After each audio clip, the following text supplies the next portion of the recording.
And welcome back to another episode of JP and the Beanstalk. You bet. The energy is great in our universe. I think that's how we have to frame and shape things now, to establish that we are in the Prime universe, and all these other things that are happening to us and around us are in alternate universes. Yeah. Okay. This is fun. This is inspired, all right, by the idea that, Fantastic Four set in an alternate universe. I would be ecstatic if out of nowhere tomorrow superheroes just showed up on our world and they're like, yeah, you're not the Prime world. You're an alternate world to our own. Sweet. We got heroes. Yeah, but we're the lame ones. Like, our world is the lame one. Room to grow. I mean? Room to grow. Like, we got nothing. It's a tough start. You're going, well, that's disappointing that we haven't done better up to this point. But there's going to be room to grow. And that means we're at the beginning of what will be probably at first a trickle, then a stream, then hopefully a river of heroic and villainous activity. So it's great. And listen, we are in Iowa, so nothing's going to happen where we are. We just get to observe from a distance and enjoy. I think it's great. I would love it. Okay, I would just be pumped. Is that just the think about? That's the question. Just to ponder about. Wouldn't you want that? Wouldn't you want tomorrow? You can't tell me you wouldn't want tomorrow to just be the same as what it is. You would actually prefer, I'm sure, for there to be superheroes that just showed up and said, hey, this is an alternate universe. That'd be great. I'd be all for it. It depends on the situation. First of all, am I getting superpowers? If the answer is no, then go back to where you came from, because no thank you, I'll pass. You're going to die. That's fine. I'll pass. That's fine. Okay. Let's pretend you got your superpowers. Do you know how pissed off I would be if somebody else had them and you didn't? Well, no. Just if it was an alternate reality and it was an alternate reality version of myself that had powers, you know what I mean? And then I look at him and I was like, you get to do that? And I got nothing? I'd hate it. I'd hate it even more. That guy's dead. That is the supervillain. That would be the supervillain origin for myself. Right. That's great. Going full Lex Luthor without the genius muscle Lex. Him. Be more like Wile E. Coyote against the Roadrunner. At least you. Oh, look at this. You have a superpower. You can see into the future. That's great. You know how this is going to go. Oh, 100%. Yeah, that's wonderful. So, well, yeah. Listen, it's great to be here. It's great to just plant that seed in your brain to start things out, let that rattle around. We're excited to talk Fantastic Four, recap what was a fantastic movie. So very much looking forward to that. As time allows, we would also be delighted, I'm sure, to talk about the futures of the DCU and the MCU. Now we legitimately have two U's, so let's hit them. Let's talk about those universes. I like it. I like it a lot. Mm-hmm. Keep it simple. Keep it easy to track. It's great. And of course, we will, per usual, wrap things up with another classic JP and the Beans Top 5. So without further ado, Beans, let's get into it. Fantastic Four. You saw it. I saw it. Turns out we were there at the same time in the same universe, seeing it together. No alternate universe shenanigans here. Do you want to go first, or do you want me to go first? I don't. I would love for you to go first. So please, by all means, the floor is yours. What were your broad takeaways, Beans? This movie's solid. Mm-hmm. I'm still not 100% sold on the full cast. Okay, I'm just going to say it right now. That's great. Stay broad for now. We will go down that rabbit trail. I will say probably the highlight of the movie for me, Galactus, and it's not even close. That was fantastic. Mm-hmm. What a rebirth for that character, and it gets me hyped for Doctor Doom to some extent. As long as RDJ is not the permanent Doctor Doom, we're going to be all right. So they did it well. That could have been so cheesy, and it wasn't. It was done great. I really fell in love with the world, which is weird. Yes. I didn't think I would like the 1960s vibes. It's not weird. That's great. And then I looked at New York City and said, why didn't we just do that? That looks so much cooler. Mm-hmm. And here we are, and we just get boring. I feel like, you ever look at the pyramids and you're just like, That's crazy. Why don't we do anything like that anymore? Build tall rectangles. Yeah. Lame. Not very imaginative. And then you get the occasional like building that's like a circle or something. Sure. Like, in London, they did the one like Yep. Yeah, you got some weird one. But then not in the USA, baby. But then the rest are rectangles again. Straight up. No, we just were like, who can make them taller? And then we get the biggest ones, right? Even if we had Avengers Tower in real life, at least that had some uniqueness to it. Where you look out flavor. And you just, like, I love the Flatiron Building when I went there. Obviously, that's my Daily Bugle. All right. But also a really cool building. Right. On its own. So. No, but that's a good point. And we'll settle on that real quick. Like the architecture in comics, so you're thinking of like Daily Planet in the DC world. You just brought up, or did I bring up the Baxter Building? Did I just drop that in there? I brought up the Avengers Tower. You're bringing up Baxter Building, but the Baxter Building in this was phenomenal. Yeah. And earned. Yeah, I think, and we won't go totally down that rabbit hole, but that is one of the really more fun, and I would argue at this point, our lifetimes, often shunned to a point. Like there's some really neat architecture that we should be seeing and getting in these movies that doesn't always deliver. So we won't go too far down that rabbit hole. That's a conversation for another day, but I like what you're saying there in terms of the design. Even with like their space travel and their spaceships, like that thing, I didn't think they were going to be going to like whole different galaxies and stuff. And they just did that like it was nothing. Yeah. And I'm looking back at the rest of Marvel. I'm like, it was a struggle to get to one planet or another planet. Like, I still don't know how the Hulk got to Sakaar in a shield ship. I don't think anybody knows None of us how that worked out. So, but that was cool as well. Just again, that's with the world building. Yes. They even established the underground, which I thought was going to be Subterranea. A non-factor. Like, oh, here's Mole Man. That's great, by the way. Love Mole Man. That was a highlight. All right. I hope we actually get to see him go up against a Fantastic Four at some point. That was fantastic. No pun intended. So, but I didn't think that was going to play a huge role in this, and it did. Right. It ended up being a huge thing. So you just get to, it was fun seeing the Fantastic Four's influence, not just in New York City, but they have a worldwide influence, which is different because Avengers, it felt very localized. USA. Yep. Like we were sending these people out from America to go handle other business. And these guys, Fantastic Four is like, no, we're here to help out the Earth as a unit. Right. And so, yes, and the science was cool. I'm good with it. That the world building was very solid in this. Yeah. So definitely a highlight for me. But yeah, I think that really kind of covers it. Yeah, that's a good for me, anyways. A good broad brush, and I agree with all your points there. I think that this was the strongest world building we've had in an individual Marvel movie, I think since Black Panther. I was going to say, I think Wakanda was the last one where you're just like, I would love to see more of Wakanda. Correct. This is awesome. Correct. Where you could tell there was a just sincere depth of detail and intentionality behind each nook and cranny. And that does not happen by accident. And so I think it's important to recognize that and to give credit where the credit is due. Like that takes time. There's a reason you don't get, like, that's not normal.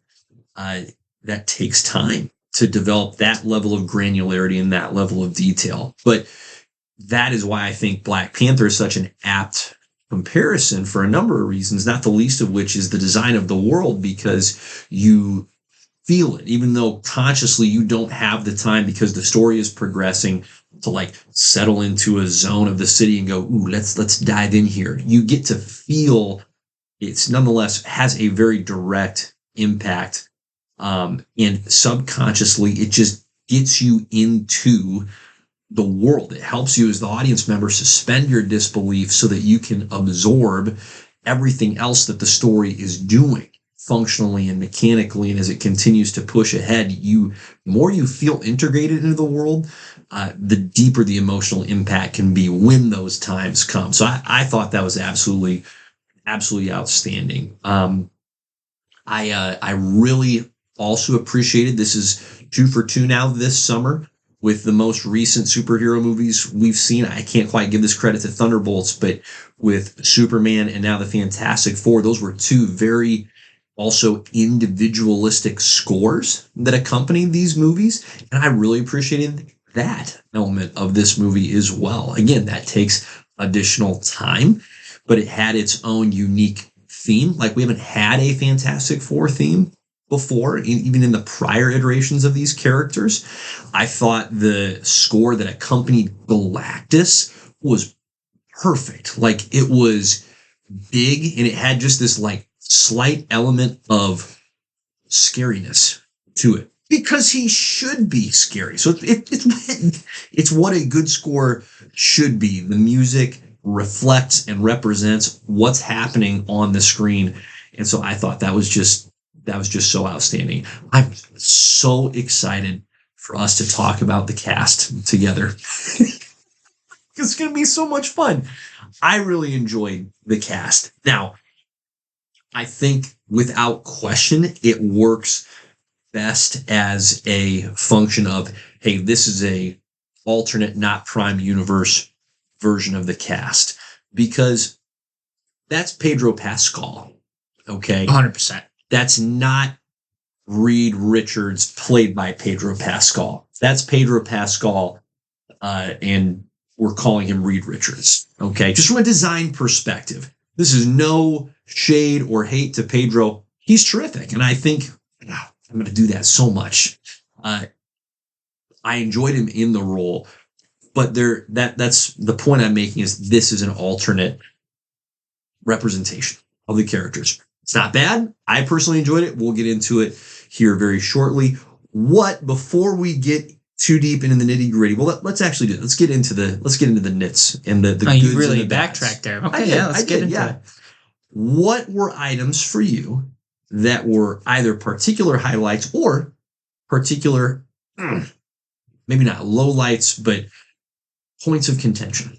Nits to pick. Highlights. We'll start off with the good. Yeah. Start off with the good. Vanessa Kirby was brilliant. Mm-hmm. We want to talk about good casting choices. Mm-hmm. That was perfect. I enjoyed her as Invisible Woman. Yep. They really made her an absolute unit in this. She was the focal point by a mile in this movie, which is kind of what we thought based off the trailers, that she was kind of going to be she felt more like a lead than even Reed, I would say, in some aspects. Yep. So she's really the one keeping everybody together, and it showed. And yes, she was a powerhouse. Mm-hmm. Like her power set alone is, outside of just being invisible, the force fields are fantastic. Yeah. And it was also, when she's making things invisible, it's not just her. Mm. Like, she's cloaking an entire ship to get away from people. Right. She's cloaking everything else. Right.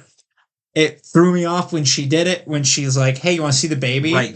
Like that controlled level of invisibility, where it's like, hey, I'm just going to not make my entire body invisible, but just how about the little top layer of little epidermal layer here? And also making it so it wasn't gross. So there wasn't still like body parts or fluids there. It was just the kid. We appreciate it. Like, thank you for that, 100%. So she was phenomenal. I enjoyed her character, even her little rally point, like towards the end there, where she's like, "We're gonna figure it out. Mm-hmm. It's not just my son. Like, I can't give him my son." Yeah, wasn't that a great line? I'm not going to sacrifice my son for this world, but I'm not going to sacrifice this world for my son. Right. So, yeah, that was really well written. That was well done. 100%. That was well done. 100%. Yeah. She was great. Mm-hmm. Galactus, like I said earlier, fantastic. I'm gonna just lean into it at this point. We're just gonna say fantastic for all the good things. Okay. He couldn't have looked or sounded any better. No, it was perfect. Right? It was perfect. And here's the best part. And this is what I was worried about with a villain of Galactus's caliber, in the sense of Galactus is a world ender. This dude, and it makes it look easy. Mm-hmm. We saw it in the movie. He was destroying planets left and right like it was nobody's business. It's just what he does. It's his function. It's not an exceptional, boy, it really takes some doing for Galactus. No, this is just This is lunchtime. I get worried with characters like that, that we get like I'm going to call this a Death Star situation. Yep. Where in Star Wars Episode 4, when they blow up the Death Star, there's one weak point and it blows up the whole ship. And you're like, really? This thing was destroying planets and it was just one spot in the hull that just gone? You're worried about that, right? You're worried about Galactus having an Achilles heel. Maybe it's his eyeball, or maybe it's a singularly exploitable weakness. His armpit, for whatever reason. That renders him completely defeated. Right. Yeah. And or like one specific weapon that you have to use at the right time, and if you get it, then it just works. That wasn't the case. Galactus is a threat. Literally the only thing they could do to stop him was teleport him very, very, very far away from them so that he will not come back anytime soon. They hope. They hope. So instead of beating him, right. Technically, they just prolonged it. There's relocation. There's no defeating. They procrastinated it, which I thought it would have been really interesting if they would have ended up teleporting the Earth. That's fascinating to me as a premise. However, and the amount of effort as well it took to get Galactus into that spot, because he picked up on it pretty quick that he's like, weird. I see a triangle in the ground. Yeah, maybe I shouldn't step in there. I was so glad that didn't work. So I'm like, come on. He literally marked it in the ground. Wait a minute. I couldn't see earlier. Somebody should have asked Reed, hey, we have to use bright yellow luminescent paint, or can we just all agree? We know where the spot is. We're the spotters. Reed, you tell us now. Throw the switch. I was very grateful that Galactus didn't just step right in it, because I would be like, that's too easy. Which is the point that you're getting to. And it took Invisible Woman dying. Yeah. She had to overexert herself to the point of death to push him into the black hole. Yeah. And even then that wasn't enough. And Silver Surfer had to come in and give the final nudge. Although Johnny Storm, probably his best moment was the sacrifice. All right, I'll give him that. But those two specifically for me were highlights to this. And I already talked about the world building. World building's great. I was so relieved, because with Galactus, it could get so corny or so cheesy, or, it could just be a storm cloud that comes out of nowhere. You just don't know. What would that look like? Right. And so with that character, you just have to be so careful. And I thought they did it really well. And his voice, by the way, Ralph Ineson, just good grief. When they Kinda first makes me wish that he was actually Galactus. Oh, I know, right? Dude, when he was first came in and he's sitting on his throne, and he's just like this, oh dang, this dude is a threat. Why doesn't Galactus sit on a throne more often? This is terrifying. And the fact that he's like, I'm just gonna take your kid. I want to die, and the only way I can die is by making your kid take my place, so then I can die and he can take my spot. Crazy. So it was also cool getting Galactus' side of things. He doesn't necessarily want to do what he's doing. It does that little trick where it creates some empathy for the bad guy, for the villain. It helps flesh him out, give him some motives. Why is he doing this? He's trapped with this hunger, right? He has no choice but to consume. Now, one could ask, but if you're so eager to die, just stop consuming. So there'll be some explanation needed as to, sure, why not? Why not? But for what we were presented with in this movie and in this stage of that particular character's development, he looked incredible. And they did such a great job in this movie of constantly giving us scale to be able to appreciate just the sheer size of the character, right? Whether it was when the Fantastic Four arrives on the ship and you have the scale of the humans looking further and further up that helps communicate the scale of this being. When you put him, and I'm fast forwarding here, but then you put him in the actual city, and he is so flipping enormously larger than everything around him. Again, they were really deliberate and really clever with helping to communicate the sheer enormity of him. And there's a real risk. I hearken back to the days of yore and yesterfar when once upon a time we saw a movie called Ant-Man Quantumania.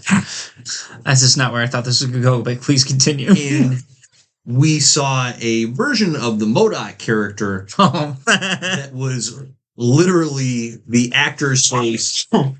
Corey, I forget his last name, but just stretched. It's like, there you go. There's your MODOK. And it's like, you guys gave up.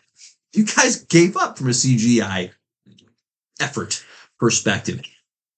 We're not that far removed from that experience. And so for them to present to us a exponentially larger character that could, in very real ways, just as easily look goofy, fake, contrived. He looked every bit of intimidating and as thoroughly detailed in his armament, in his facial expressiveness. It looked tremendous, really tremendous. And that's not a small thing. Well, and if you think about it too, Marvel's recent track record of CGI is been rough. We could go into Thor 4, we could go into She-Hulk, we could keep going and going and going. We're not gonna. The options are legion. But you're right. Like, MODOK is a perfect example of a character that, if done poorly, will look corny and it won't work. It'll look goofy. And he did. Flat out 100% in that movie. They were better off keeping that dumb face shield on him the whole time. That's what they were better off doing. Yeah. I also thought, in the realm of positive CGI credit, I thought Silver Surfer, this version of Silver Surfer, Shalla-Bal, is it Shalla-Bal? Is that just it? That's not quite. That is right. Shalla-Bal. Okay. She looked a lot better than I anticipated. Like, she was able to convey emotion, for example, effectively. She's still very clearly a bright silver CGI being, but it was effective. It wasn't just a constant monotone or you're getting the same look or feel every single time. Like, even when she is trying to accelerate and catch up to the Fantastic Four, like, you can see the strain in her face that it is taking additional effort. I appreciated that. I thought they did a great job of executing the design and just the functionality of that character, right? How the surfboard is or isn't a part of her being. I thought that character was presented very, very well. Again, from a visual point of view. And another example of a character that, if done weird, is going to look weird. Okay, Silver Surfer, a guy going through space on a surfboard. Yep.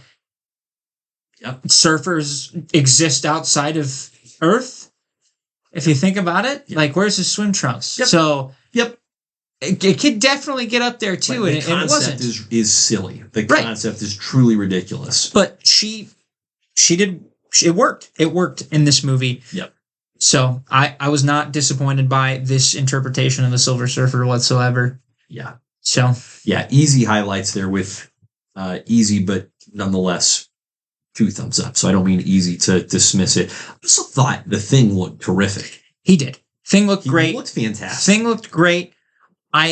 Another highlight of this movie as a whole, with the Thing especially, like the relationships. I have my issues with casting choices for sure. We'll get there. But the relationships that were in this movie between the 4 of them, I was good with that. That felt like family. And that's what it needed to be. But they showed that really well, didn't they? Yes. They didn't just say we're a family. They acted like a family. They behaved like a family. They all had certain areas of strengths and weakness, right? Every single one of them. Not one of these characters was immune to a challenge or immune to a struggle. And what was beautiful and so enjoyable is you got to see how all 4 of them complement each other at different times and in different ways, right? when Sue or Reed are feeling particularly, let's just say, low in terms of their hopefulness. I mean, there's Johnny and Ben to say, it's all right. We're going to figure it out. It's okay that we don't know the answer yet, but we're going to keep pressing. We're going to keep moving forward, and we're going to get the solve that we need. That's what a good family, like a healthy family, does for each other, right? It's okay that you're feeling uncertain. It's okay that you're feeling discouraged, low, whatever word you want to use, but you need your family to help pick you up and encourage you to keep going, even when this future is uncertain. Yeah, and I think each like herring had their moment to shine in this movie, whether it be Johnny and Sue or Ben and Reed had a great moment. Yep. Obviously, Reed and Sue had lots of moments together. Yep. But even with Reed and Johnny too, where Johnny's like, "Hey, dude, we need new suits," and Reed's like, off in Reedland, and literally like 25 minutes after that in the movie, he's like, "Hey, here's the new suit you asked for," and he's like, "Oh, you do listen to the guy." Like that's just it was a really cool like nod to that. Like, oh, he does care. They are, Ben and Johnny. That relationship was phenomenal. Way too fun. That's exactly what that needed to be. Yep. Loved every moment. Yep. So, no, it was really good. And the Thing having a beard, I kind of dig it. I'm not going to lie. I didn't expect that I was going to enjoy that, but it made sense. And it was a lot of fun. It's a lot of flipping fun. Well, it's just like, okay, if you had the beard, because I'm pretty sure, like, when they were in the spacesuits and stuff, he had hair on his head, so can he just not grow hair on his head and just his face? Is it really just Michael Chiklis? Michael, is that you? We know you're bald, dang it. Like, at least with Chiklis it made sense. Maybe he was just the body guy. I'm thinking too much. Obviously, this doesn't matter. But I thought it was weird that, the Cosmic Rays, it can kill the hair on the top of your head, but on your face, it works wonders. So, but no, it was great. Thing was great. So, and I like that they gave each character the opportunity to mentally flex, right? Like they each had their moments where they had to solve a problem or do some critical thinking, and they all had the opportunity to flex their physical abilities. That was great. Like I didn't think we got shortchanged on any one of the characters. My general takeaway, and we'll get into this a little bit more later, is I wanted to see more of this. I thought they had a good movie here. I'm not saying another half hour, but I think there's another block of time that they could have added that would have legitimately added more depth to the movie, not subtracted. We won't get into that too deeply right now because I like the track we're on with the casting. I would disagree though slightly with what you said with like the power aspect. I don't think we got enough of Reed. Like, I feel like we got enough of the Thing. We got enough of the Human Torch. Yep. We got enough of Sue. I didn't feel like they really went too in depth with the Stretchy. Like, we didn't see any fists into hammers. We saw him obviously move around and get back to when he grabbed, and I'm not, this isn't the right word for it, but like the different spikes, and he's climbing up Galactus, and he gives him the hit. And he's stretching. It was more. It felt more low key, basic at different times. In it was a lot of stretchiness, not a lot of what you're describing, which would be more like creativity. Sure, yep, like shape shifting esque. Like I would have loved to see him. The arm goes, the leg goes. Rubber band the Thing. Just at Galactus's face. Absolutely. You know what I mean? There could be some fun there. No disagreement. That's fine. So I just wanted more from Reed in that sense because obviously we got to see his brain go, and that was great to see because that's what you need with Reed. You just need to let him invent a bunch of crap. It's so funny to be like, watch him get like 4 of his iconic villains just arrested in one moment because he's like, child's coming. And the police have been watching these people. The puppet master, the wizard, blah, blah, blah. Yep. And you're like, I kind of wish he would have shown him a little bit. I would have loved to see the wizard because that's another Fantastic Four, by the way, just has all iconically corny. They're the 1960s superhero genre in a nutshell, for sure. And it shows with their villains because their villains are so corny. Right. Anyways. So I just was, watching his brain work was a lot of fun as well. So just with a little more stretchiness. That's great. In my opinion. So let's get into the other casting choices. All right, where there some perhaps tougher fits. Talk to me about Reed. Talk to me about Johnny. So I think we're okay on the Thing, right? Thing. Ebon Moss-Bachrach. I will say the Thing. You were right. You just get used to it. Not that big of a deal. Voice for it. It's got a good voice for it. Not too bad. I still, you want the it's clobbering time to be more of a like, oh, I do like saying that. That was kind of a bummer change to that because it's clobbering time is iconic. Yep. Whether it be in the comics or in the original movies or you're watching a Fantastic Four cartoon, you're waiting for him to say it's clobbering time, just like you're waiting for the Human Torch to be like flame on. Yeah. It just you get in the zone, right? I will say I think he's got that in his bag. If they choose to let him take it out, like, all right, Ebon, go for it. I think he's got it. It's kind of it feels very similar to me in we never hear the Avengers assemble until the last Avengers movie. Right? It's like it's there. They can pull it out if they want to. I think my guy Ebon has it. Yeah, and I'd love some Yancey Street references too. I mean, they did bring it up here, but it was in there. He always is making phrases about that too. So, but no, overall, the thing was good. I enjoyed the Thing. Yeah, for sure. Yep. Yeah, with Mr. Fantastic, it's not Pedro's fault at all. It's just that is a tough spot. He did well with what he was given. No knock to Pedro at all. I thought he did fine. It's just for me going from who we originally had. Yep. Ian Gruffield. Yes. Yep. Who was the spitting image of Reed Richards. Like that man was born and brought onto this planet to play Reed Richards. That's what he was brought to do. Win Reed Richards lookalike contests. Correct. Right. So to go from that to now, because I remember even when they were like announcing or the rumors for the casting choice of Mr. Fantastic because they wanted a big name actor. Because I remember Adam Driver being in there, and even that one didn't feel like a fit. So everybody that they had pulled, I was like, I don't know, man. Yeah. And Pedro, this is the time of Pedro Pascal. It is. He is just the guy you cast in things because people are going to come and watch him. I get it. Yeah. It's an adjustment. Yeah. Yeah. It works well. I don't know if I could do it long term. I just don't know if I could do it long term. It's not not his fault. As for what we got out of him, again, that felt like Reed Richards from the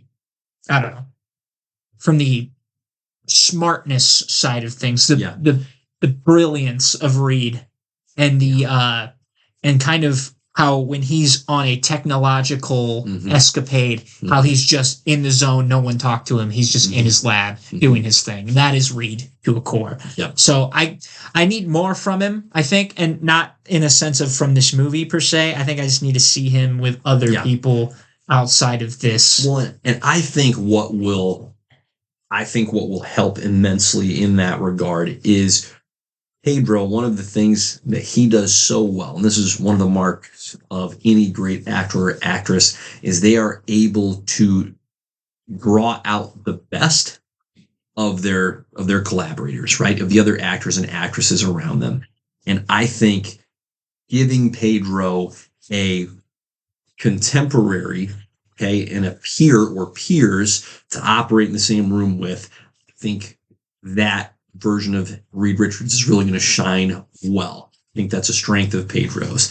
I think getting him the opportunity to go up against the villain of Doctor Doom, I think we will see more and better out of Reed Richards. But I think that this movie didn't do him any favors in terms of just being around the family. And that's not to disparage the family, but I think Reed can really come out of Pedro. And that's where Pedro's going to be at his strongest with Reed, is when he is working with the Bruce Banners, the Tony Starks, and I don't mean them specifically per se, but just in I know general. what you're saying. The Illuminati style characters. Yep.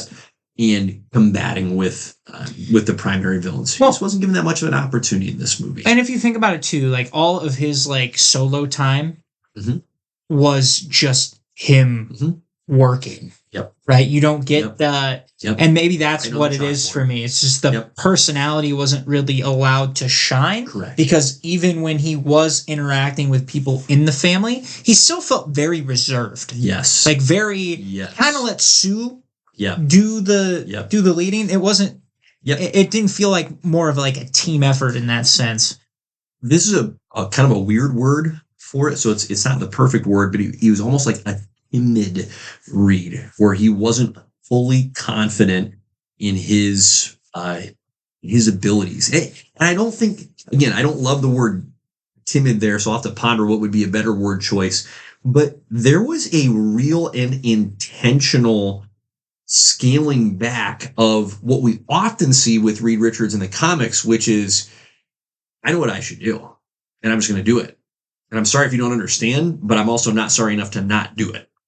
Right. Like I'm just gonna do it. There was a real intentional scaling back of that in this movie, and it was presented. We were reminded a couple different times of, since we didn't see their origin, I think both times, maybe there was more than once, where their origin of going into outer space and, hitting the cosmic storm, I think in both instances, Reed apologizes for that. Right? He's like, it's my fault.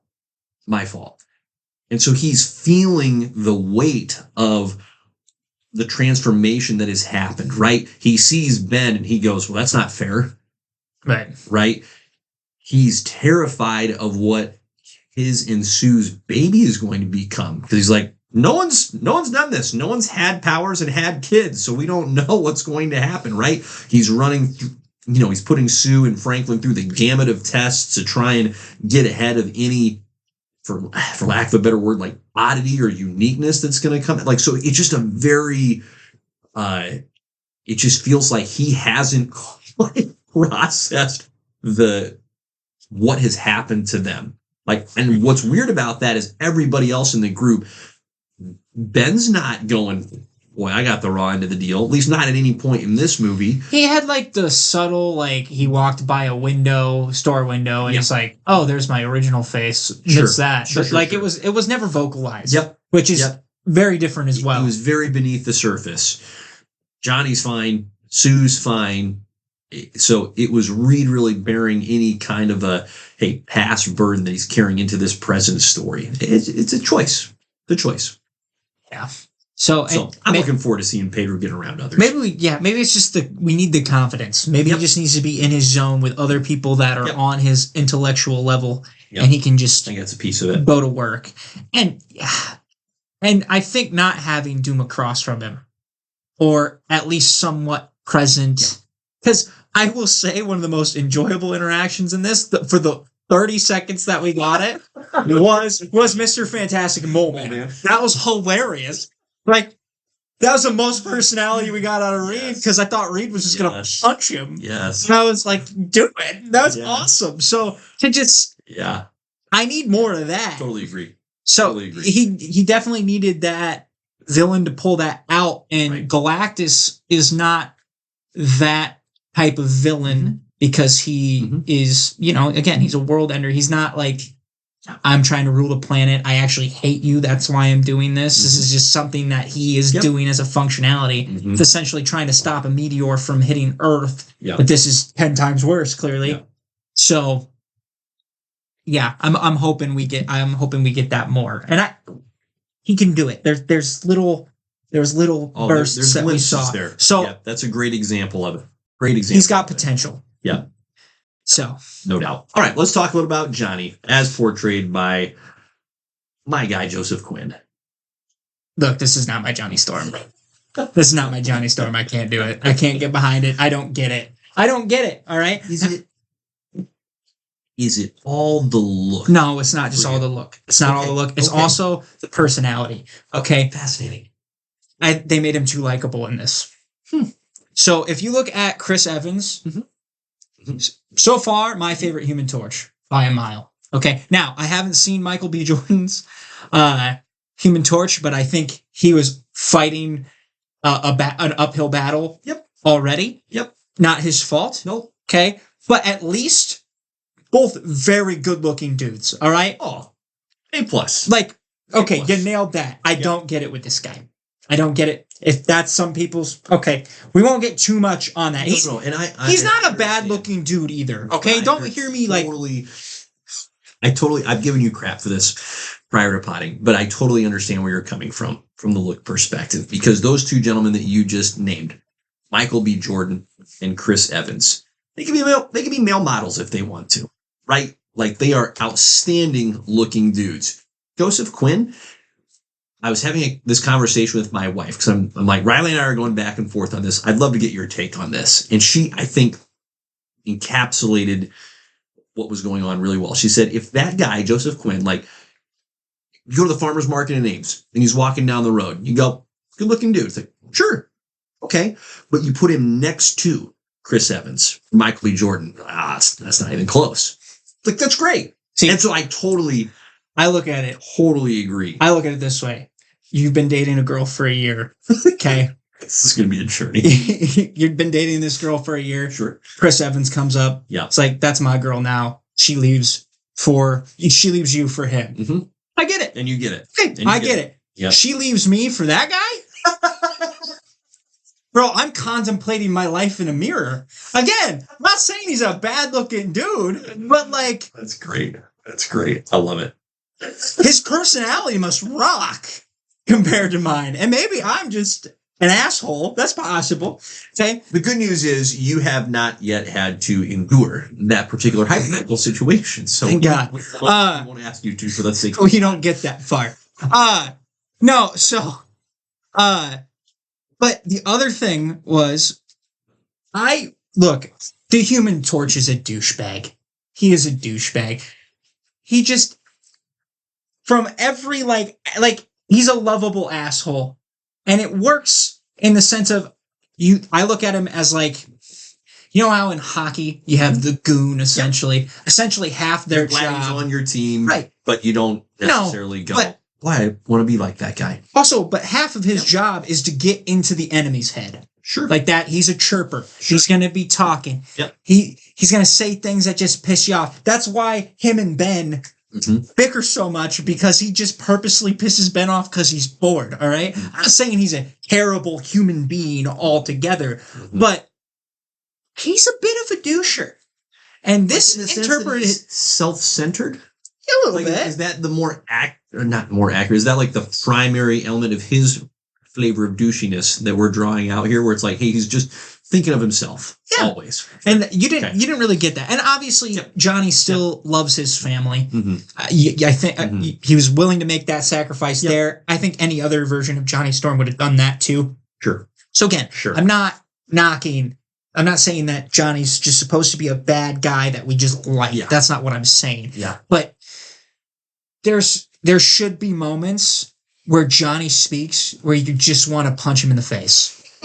Like, if you think about him and Spider-Man interacting in the comics, Spider-Man and Johnny are very good friends. Right. And Peter has those moments with Johnny where he's like, I want to hit you so bad, and I can't right now. Yeah. So you're driving me nuts. They really dialed him back in that sense. Even with like the women, I know they mentioned that he likes he's like, women is one of his interests. Sure. But at the same time, it wasn't like, never showed it. Just talked about, just hinted at, perhaps more than anything. Outside of Silver Surfer, they kept women away from him in this movie. It was very, let's just keep him with the family. Yeah.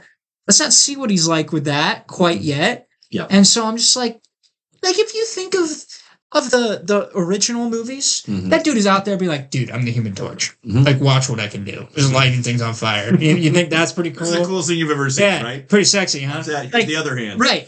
You know, I just actually watched a clip of when he gets his powers and they're testing the heat, and that dude is just continues to crank it up. And they're like, you need to stop. So he's just, he's like that.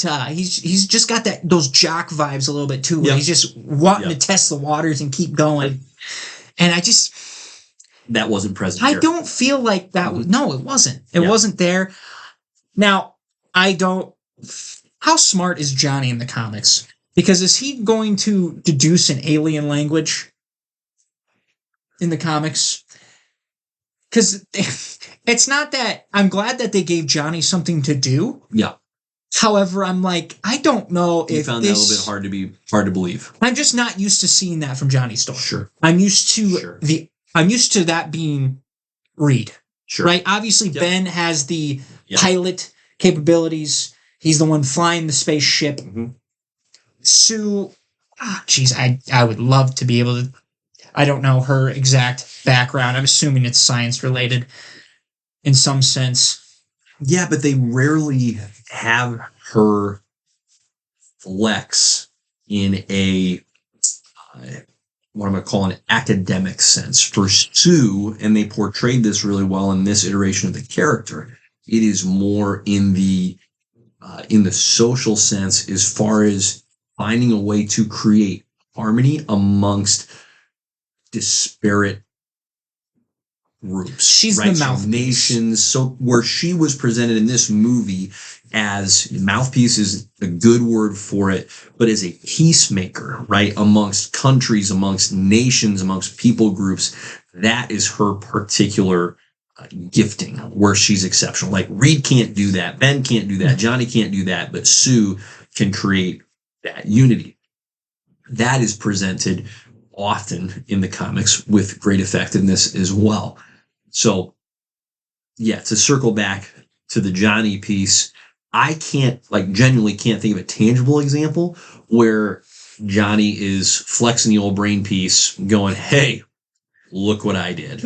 and I'm not trying to dunk on him. I just actually don't think that exists. When Johnny is flexing, it's a physical flex. He has tactical acumen. Like he's not just let's just bang our head against the wall. He is more clever than he'll let on. Like he'll make you think that he's just all right, straight ahead. Let's just hit them harder than they hit us. He's a lot more, again, tactical than that and clever than that in the comics. So I think that's what they're trying to present here in the movie. I think that's what they're going for.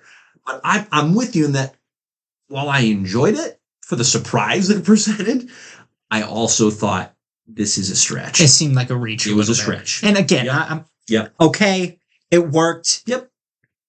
Just I'm not used to that from Johnny. Yep. So I'm not going to count that as like a hindrance. Like, it's different for me. So it's not my Johnny Storm is what I'm getting at. This felt like totally get that. A different. It feels like the most different out of all these characters. That probably was the most. Well, it just feels like they were scared to dial up the character of Johnny Storm. Sure. It feels like they dialed him back a little bit, and they're like, okay, let's just really focus him on the family portion of things. Yep. And let's keep him corralled is the word that I would go for. Mm-hmm. So keep him closer to Peter Parker and further from Wade Wilson. Right. Right. And he lives in that happy medium. Yeah. Yeah. Even think about just the little bit of Chris Evans, Johnny Storm we got in Deadpool and Wolverine. Yeah. Like real doucher energy. Such a difference. Yeah. But I feel like it's more like that than it should be this other iteration. So it's really well said. For me, I did not come into this movie with the same expectation for that character in particular. So I experienced like no barrier to this portrayal of Johnny Storm. It worked. Hey, good for you. It worked. But I understand where you're coming from, where you're going, hey, I've seen and therefore have set expectations to be this flavor, this style, and that's not what we got. So totally get that. Here, let's transition into this a little bit more. Okay, there's so much we could talk about with this movie, and I want to keep moving. I think this movie, because this is something I do want to hit on, it came in at less than 2 hours. An hour and 54 minutes was the official run time. To me, and I'm going to harken back to Black Panther, which when that movie came out was 2 hours and 15 minutes. That is closer to what this Fantastic Four movie should have been. They had a good movie here that we could have and should have seen more of, and not in any one particular area, but what we've already discussed, for example, let's see more of Reed. being more creative with his fighting abilities. That opening montage in the first act of the movie where we're kind of blazing by, well, the Fantastic Four defeated this set of villains or this adversary. It's like, why not show that? I would have loved the Mole Man fight. Right? That'd been a sick fight. Give us an opening Mole Man fight. Give us the first 10 minutes, just Mole Man. Right, because it was John Malkovich's character that got entirely cut out of this movie, and he was not Red Guardian, Red Ghost. Yes. Red Ghost. Why? Yeah, you had time. You didn't need to cut that. So I wish this movie would have been, and I recognize this is becoming a pattern with me getting obsessed a bit with run times, but I wish this movie would have been as confident as Black Panther, which knew that, hey, we've got a great world that we've developed. We've got great characters in that world that people will want to see more, not less of, both the heroes and the adversaries, right? We have a good story that's worth telling. We don't need to trim this back. So to me, my primary regret with this movie is it felt like it was the victim of Marvel really being cautious. Like, you want to talk about Reed being cautious? Boy, was Marvel cautious with this one due to previous unrelated stubbing of toes. And I don't blame them.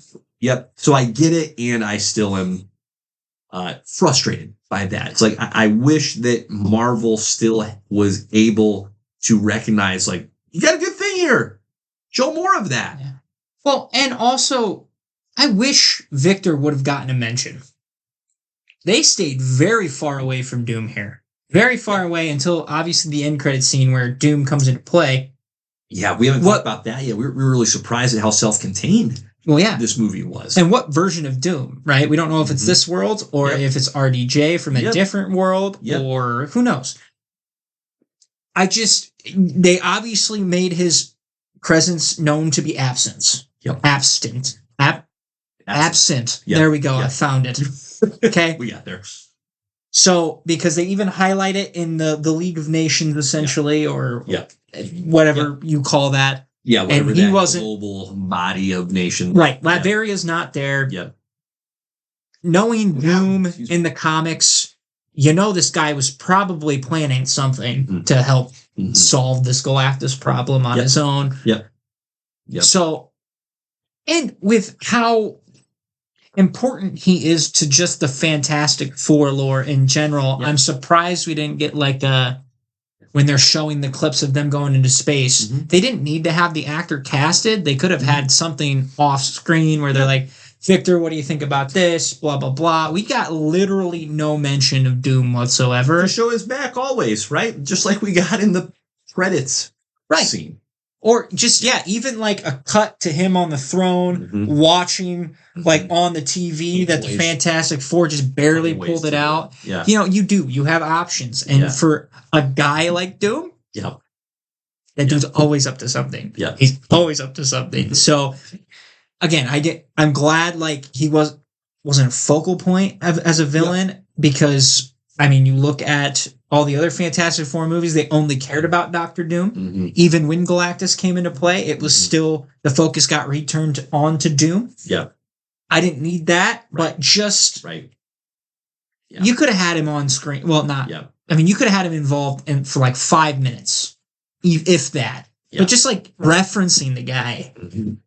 Or even like, you know, how they do it with Voldemort, where they're like, hey, we could call... No, we're not going to do that.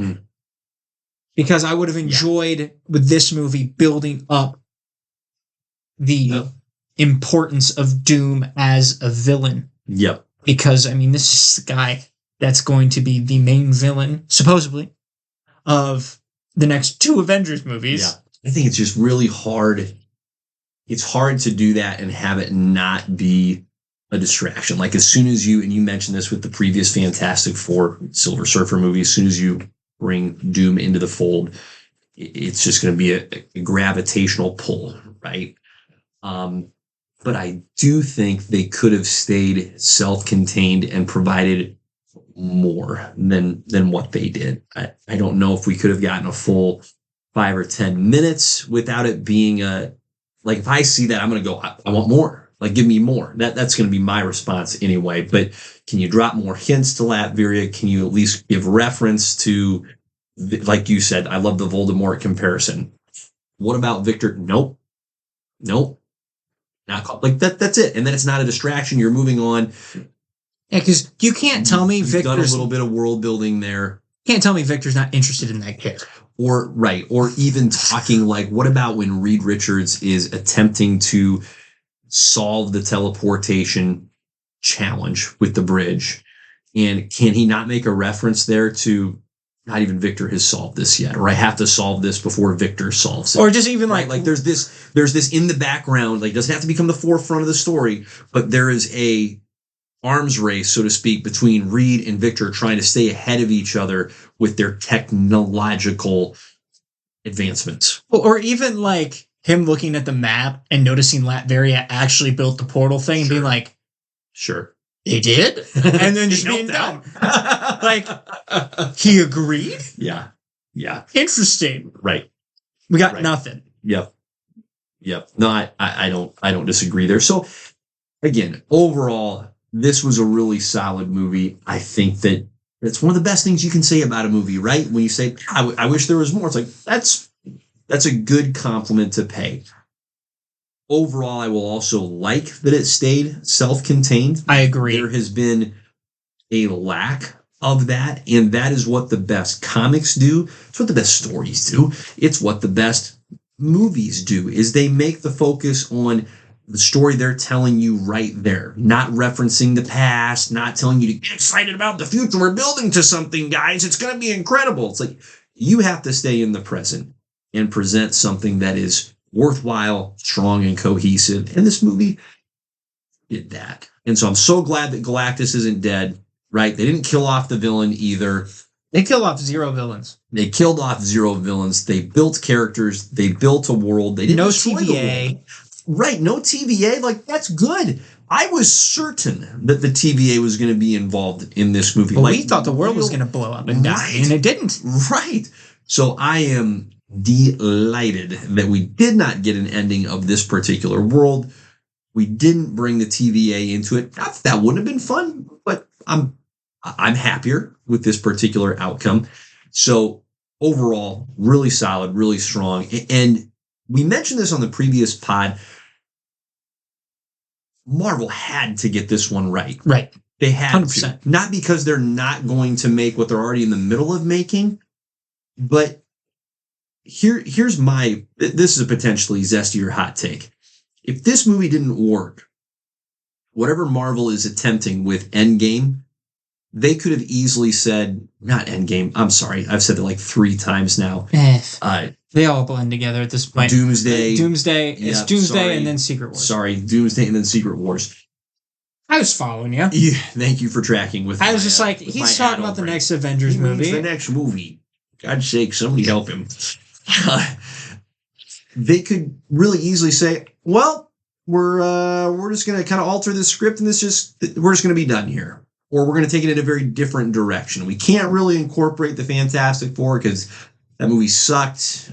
We're struggling. All we've got is what we've done in the past, everybody. We can't actually use, like, that would be a real problem. So this movie needed to work for the functional good of Doomsday, and you know that Secret Wars is going to heavily include and incorporate the Fantastic Four, because that's a Fantastic Four story at its core. And furthermore, Marvel needed a year that they got a freaking win. And they've had it this year with Thunderbolts in May, with Fantastic Four now here in mid-July. That's necessary. They also had Daredevil. Yep. And Daredevil born again. I Yep. would argue that Yep. Ironheart is a W. Yeah. Overall, this is, and I don't think it's close, the most solid year that Marvel has had in a very long time. Agreed. Very long time. Okay. Now here's a question before we transition, because we are almost hitting the hour mark already. Unbelievable. Crazy. Wow. Fantastic Four or Superman? Which one did you prefer? Just because we had both of them back to back, we finally have a DC versus Marvel That's right. competition that's Yeah. actually a competition. Yep. What was most similar about those movies is, and I'm going to steal a quote from Feige here, is no homework was required. You could go into either one of those movies. You didn't need to know a whole like slew of characters and stories ahead of time. You could just see them for what they were. They presented themselves self-contained. They were great. I'm going to say Superman because I enjoy, there's a little bit more world expansion or building that takes place in that movie. So it's both great in the moment and it's leading into some really, I think, what's going to be worthwhile additional characters and worlds to explore. Fantastic Four is just intentionally a little bit smaller. So it's just a personal preference, but I'm not going to begrudge anybody that says, "Oh, I preferred Fantastic Four over Superman." I think it's a personal preference piece. I really enjoy both. Superman for me is just the personal preference. I can't believe I'm saying this because before these movies, it would have been crazy. I would take Superman over Fantastic Four as well. I think overall, there's just we have Superman back. I'm not a Superman guy. Yeah. And I'm out here like waving the flag. Like, give me Mo. Hope might actually start with an S. Like, I don't know. So I agree with you. The world building for Superman as well. And again, I think people are so tired of trying to follow all of this 100%. crap and to just 100%. have a superhero movie. I didn't have an origin with Superman because everybody knows that Clark Kent flew from outer space into Kansas. We all already know that. I don't need to visually see that ever again. Yep.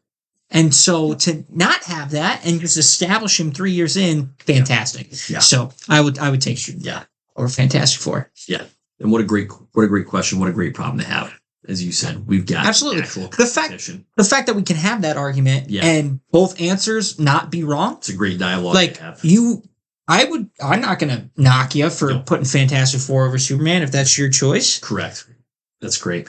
Good question. Okay, well, that took a lot of good time. It did. We're happy with. So we're going to table and save the MCU and DCU talk for a later pod, which is fine. It'll keep. Oh, not quite yet. We do have one more. We will get into the top 5. Before we get there, I got excited. You should be excited. This is exciting. The most recent news item that came out that we will hit on is we got a new Spider-Man suit, which, it's new. It's a Spider-Man suit, so no huge surprises there. We got to see Tom Holland in his Spidey suit for the upcoming, 2027? I think it's 26. Is it 26? Let me double check my notes here. Maybe it is 27. I thought it was 26, though. Well, they keep getting pushed back. No, you're right. Sorry, Spider-Man Brand New Day, July 31st. The Spider-Verse movie, I think, is 27. 2026. So, you're right. Fair enough. Yep. That's what I had in my dome.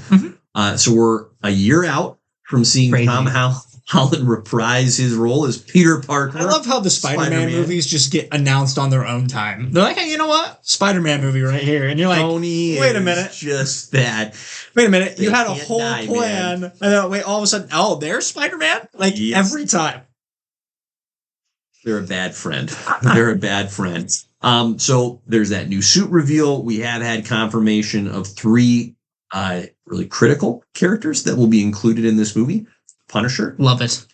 Hulk. Yeah, we won't get too far into that right now.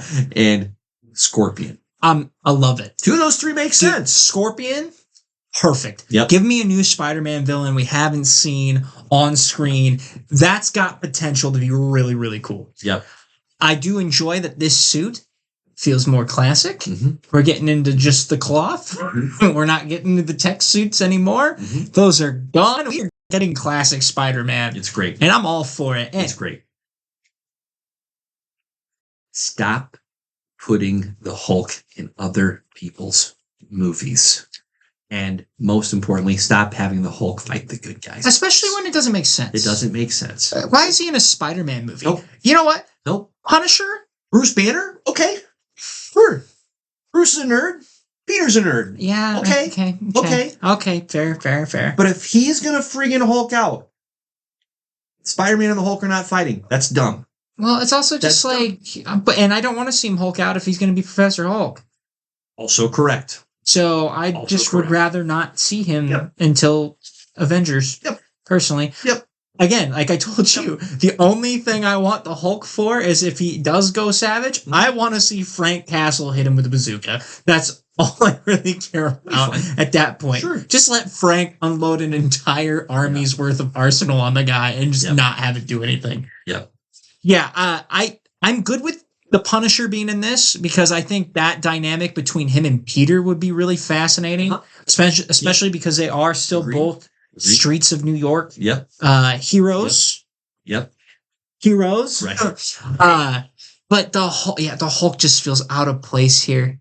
He just feels out of place, and I just. They're gonna have to prove me wrong because right now I'm sitting here a year out and going, no. Well, how do way. you even? Oh no. How do you even turn the Hulk at this point? Yep. Because there's not been a single character that's been revealed to be like, oh, the Hulk's coming back. It's literally the Scorpion. The Scorpion's not going to be like, hey, Hulk, turn. It's not. He doesn't have that. He just has a massive old stinger that shoots poison because he's a scorpion. If the Hulk in the Scorpion fight, the Hulk rips off the Scorpion's tail and beats him to death with it. Yeah, That's and, it. and That's then he might shoot him with his own acid. You know what I mean? He might just take the tail, rip it off, squeeze Right. whatever's in there, Right. dead. Yep. Oh, 100%. Yeah. It's Yeah. not even Yeah.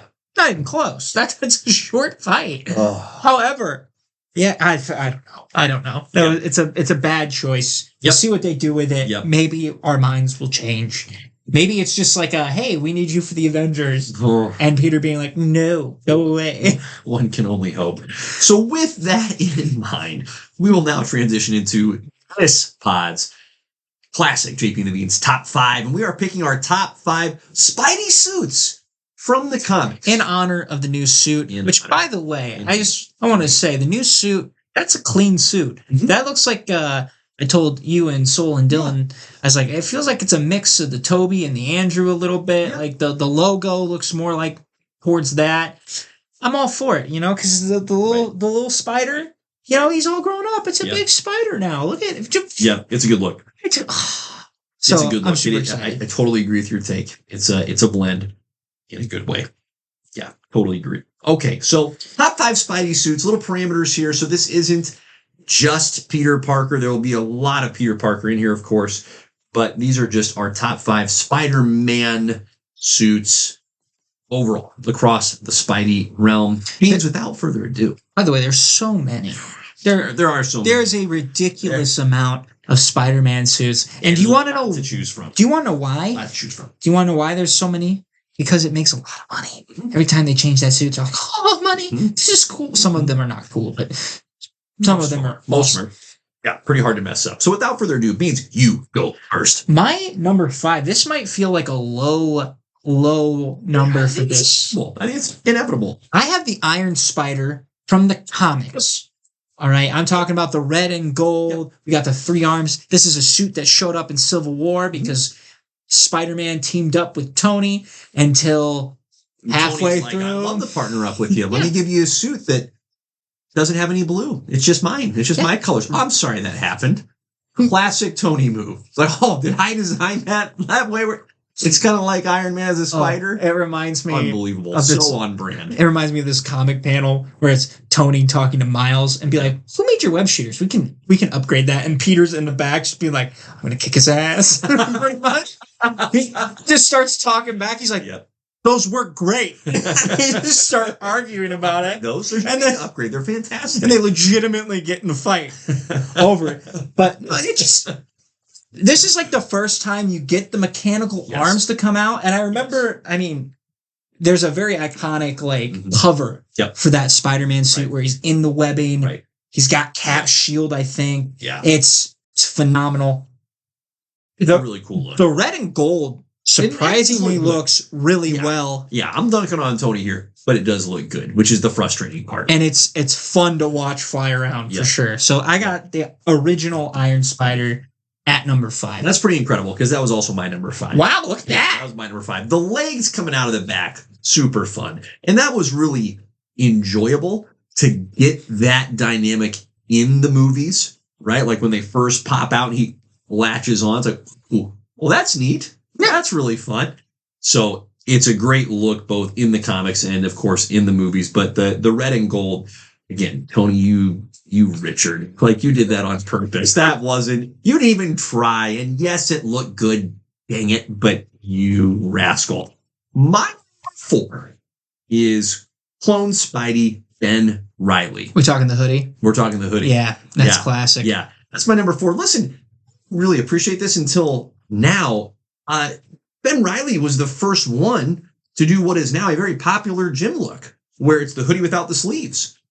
He was the one that made that popular. Now he's got the red full-length sleeves on underneath, but the blue top with the blue hoodie as well. It's like that's sleeveless. That's what The Rock presented as his own. And The Rock, you ripped it off from Ben Riley, my guy. Well, It wasn't you. It's very 90s, but it surprisingly worked very well. It was. To the point where I'm like, why doesn't Peter have a hoodie? Yeah. It works. Hoodies, for whatever reason, work really well with Spider-Man Concept, yeah. The concept, like when you're describing it verbally, like, okay, so we're going to give Spider-Man, we're going to give him a hoodie. It's going to be plain blue. Okay, no webbing across. He'll have the spider on the front. Like, as you speak of it, it sounds stupid. And then you see it and you go, crap, that's actually awesome. Oh, it's fantastic. That's really awesome. The all red bottom, the red sleeve. So that's my number 4. Ben Riley, Clone Spidey. My number 4, I have what they call big time suit. This is, and I'm talking about stealth, and I'm talking about black and the green. There's something about seeing a stealth suit for Spider-Man with the nice little splash of the neon. Green is not a color you think really works with Spider-Man necessarily, but for this, you're like, oh, it definitely is giving off the night vibes here. I dig it. There's also a red color. I'm assuming it's the same suit. It just they changes the colors here and there. I don't know, because why not?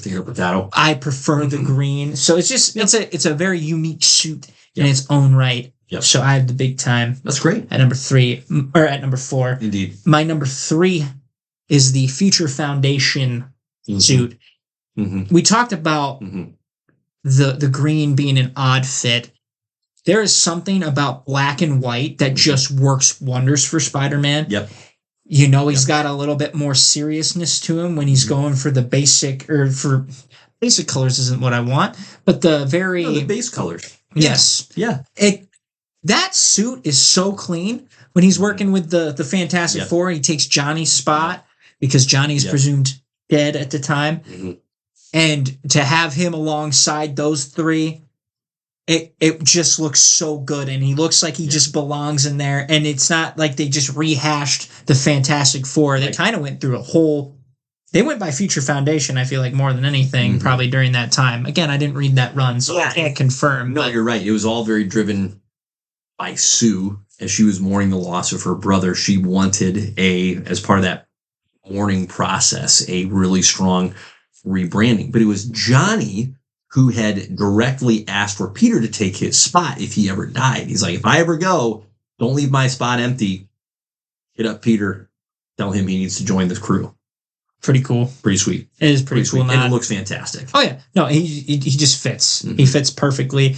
And I'm actually excited about Spider-Man with the Fantastic Four more than anything because of how important their relationship is 100%. As a unit. So... Yeah, that's my number 3. 100%. It's great. Number 3. My number 3 is the red and the black, the Miles Morales look. Again, lack of blue here, but anybody that grew up in the 90s and saw Michael Jordan, Scottie Pippen dominating in their Chicago Bulls black jerseys with the red trim can't help but appreciate what Miles Morales did here. He went Chicago Bulls on us, and it looks freaking terrific. A lot of black, a little bit of red. The webbing helps accent it a little bit. I love how it's not a shoulder pad per se, but it's a strong splash of red on the shoulders that kind of comes down into a V right around his abs. Like, it's a freaking sweet suit. And I think it works best because Miles, as a character, is more slight of build than Peter. I think if you were to put a beefier version of a Spider-Man in that suit, it starts looking a little bulky and funky, but I think the sleeker, skinnier look is really sharp. Well, and that's my number 3. It was a nice suit just to set Miles apart from Peter, because if you read the Ultimate Comics, spoiler alert, Peter dies. Peter is murdered in a fight against the mutant Green Goblin because the Green Goblin in the Ultimate Universe is, it's not fair. Yoked. That dude is massive. Not good. And can fly on his own. Doesn't need the glider. Okay, that is a scary version of Green Goblin. I'm getting off track. However, I remember he comes out in the red and blue, and they're pretty much like, you can't do this. Like, if you're going to do this, you need to make it your own. And he does just that. Into the Spider-Verse does a great job of showing that as well, where he makes that suit his own. Right. And so it is a refreshing take in the aspect too of every other iteration of the suit. It still follows, hey, this is mainly going to be the black and the red rather than the red and the black. So he just kind of reverses a little bit. No blue. Yeah. It works. Love to see it. So that's my number 3. Do I need to give my number 2 now? Yeah. Number 2 is the Future Foundation suit. Oh, look at that. We have a couple similarities. I love it. Go. I really love it. Part of what I enjoy about it, you already gave the great context of how it folds into the Fantastic Four, and the rest of the Fantastic Four is also running similarly themed suits, so white with the black. So they've totally done away with the blue at this point. Part of what I really enjoy about the suit is it is an inversion of the symbiote suit, right? So as far as the character progression of Peter Parker, it just represents how much his character has changed and grown since that unfortunate incident with the symbiote. It's a phenomenal look. There's a little bit of malleability there. Like, it's hard to add too much black, but it would be possible. And I think each iteration strikes that right balance of letting the white really shine, but getting the black in there as well. That's one of those suits where, like, the bigger the spider symbol on the front, the better. So it's a great suit. That's my number 2. Your number 2, sir. My number 2. All right. My number 2 is the black suit. And I am not talking about the symbiote suit. I am talking about the classic black suit. Not to get it twisted. I am thinking specifically of Kraven the Hunter when Peter pulls that out. Just so you are all aware, if you see Peter Parker rocking the black suit, run. There has never been any good thing to happen with Peter after he puts that suit on. That's how you know Spider-Man is not up for the fun and games. That's how he took out Kraven the Hunter. There's also another beautiful scene of him meeting the Kingpin in prison in this suit, and he takes off his mask, and he says, if you even think about going after Aunt May again, I will kill you.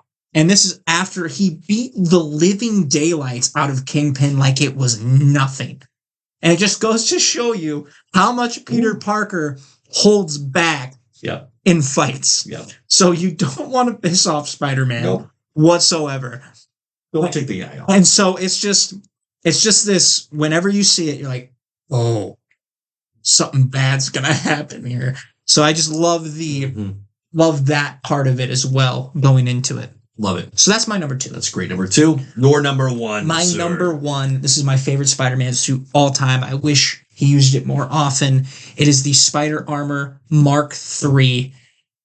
I have not read this story, but I fell in love with this suit. Okay, this suit Peter designed essentially to take out the Sinister Six.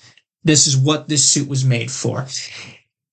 I believe the storyline is end of the world or ends of the world, something similar to that. Essentially, Doc Ock has pushed Spider-Man to the limits, and so he's like, all right, you want to go like this? He calls the Avengers, and he leads the Avengers into battle and pretty much takes out the entire Sinister Six, and it's fantastic. Okay, this suit is badass. It's almost like a blend of Red Hood with Spider-Man. A little bit. That beefiness. And it's not like clunky, and it's also not Power Ranger-esque, right? It's a perfect blend of, okay, I have gear on me, but all of this gear is for a reason. It's not limiting my mobility whatsoever. He's capable of a lot. And so it goes to also show Peter's tech abilities as well. It's a great mixture of the friendly neighborhood Spider-Man and the brilliance and savviness of Peter Parker all into one, and I just loved that suit. That's a great suit. It's a great. That's suit. my number one. It's a great choice. I don't think I've ever seen that suit before. That's a really so cool suit. I have an action figure of it over there. One of the very few action figures I have on that shelf. I have that, and I also have the Funko right here. Heck yeah. It's just it's a clean suit, dude. It's really it's my great suit. favorite all time. Yeah. So this is not an original take, but my favorite is my number one is the classic suit. With, to be clear, loser. no, that's fair. No armpit webbing. Okay, like that. You don't like the armpit webbing? I don't, because it feels like as soon as I see it, I'm like, how does he raise his arm over his head? I just imagine it being very restrictive, and I know that's not actually how it functions, but I can't get that out of my head. It just seems like too much of I'm going to carry some beach balls around, and it just doesn't work for me. I'm 50-50 on it. Yeah, I find it distracting. I'm glad it's not a cape. Yep. Sometimes, less tends to be more for me with these suits. That's like fair. The sleekness, and that doesn't feel sleek to me. But the classic red, blue with the webbing design is wild. The white eyes, great, magnificent. Like the classic Spider-Man suit is one of just the top 5 superhuman or superhero suits ever. Like it's Spider-Man suit, the Bat suit, and then everything else is on that list. So is this a simple take? It is, but it's an honest take as well. I freaking love that suit. And without it, you wouldn't have any of these other variations that are fantastic. They're great. Cop out. But always come back to the classic. This age of alternate uniforms or freaking Oregon Ducks. Have you seen what they've done lately? Hey, even I admit that the Oregon Ducks have gone overboard at this point. All right, there's way too many combinations. No one knows what their actual. Why would you even colors buy are. a jersey? I don't know. Because it's going to change the next year. You want to look like a traffic cone? Correct. That's the best I can figure. Yeah. Freaking Oregon. There was another suit that I thought of. Just I'll throw that out as an honorable mention. The Superior Spider-Man suit. Okay. When Doc Ock takes over the body of Peter Parker. Right. When he puts his own mechanical arms on there, he somehow manages to make the Spider-Man suit 10 times more intimidating. Yep. Like you're looking at that Spider-Man and you're like, okay, he's no longer friendly. Mm-hmm. So that's one that I just stuck out to me too after we started going through this. And I thought about the Spider-Man arms. I'm like, well, that's not the only suit. And I'm like, oh yeah, duh, Superior. So there's just. No, it's a fun rabbit hole to go down. Oh my gosh. And then very fun. These are the good ones. There are some bad ones too. All right. There are some terrible ones that I hope we never, ever see the light of day again. So, yeah. Yeah, there's some bad ones out there. But we picked the best ones for you. That is another classic. JP and the Beans Top 5. Beans, what another phenomenal episode. Take us home, my friend. Wrapping it. Let's wrap it. Yeah. On that note, Godspeed. Peace.